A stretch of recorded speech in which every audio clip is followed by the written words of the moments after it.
Assalamualaikum dan hai. Okey, hari ni saya nak test masak ayam korma atau kurma ayam. Bahan dia pun tak susah. Jom kita mulakan. Masukkan bawang besar, halia, bawang putih dan sedikit minyak. Kita nak guna untuk tumis. Okey. Kita nak blend.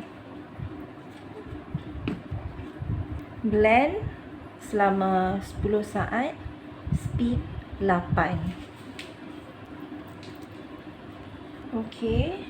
Tengok macam minyak tak cukup untuk tumis kan? Tambahlah sikit lagi minyak. Okey. Sekarang kita nak menumis. Alright, dah tumis. Next step, masukkan rempah kurma dan sedikit air. Agak-agak lah air tu. Okay.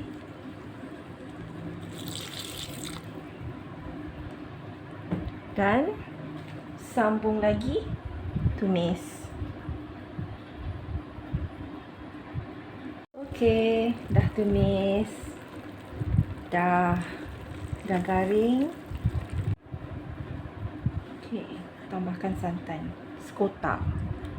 Secukup ni dalam 200 ml. Okey. Nanti yang santan yang lebih-lebih ni you masukkan air sikit, you kocak-kocak sikit. Okey? Dah.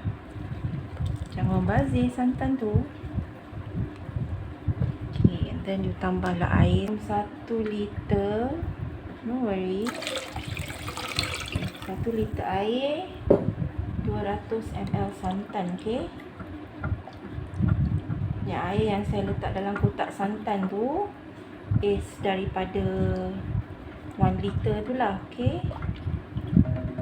Jadi you masukkan potato tu. Okay.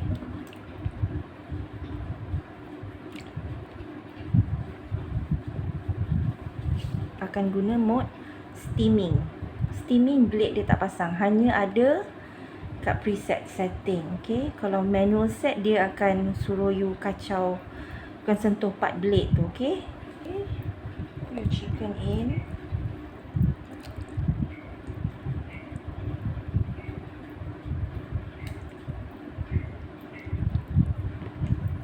Enam ketul ayam macam tu.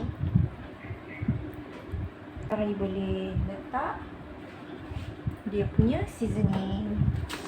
Letaklah you punya garam, ajinomoto, gula, cukup rasa. Ikut masakan you bila you masak atas stove lah. Okay.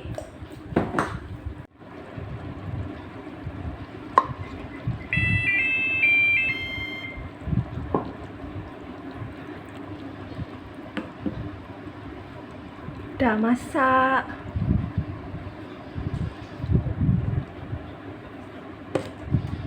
Kurma ayam. Okay. Dia punya test dia, nak tahu kentang dia dah empuk ke belum. Okay. Kita test see. Okay.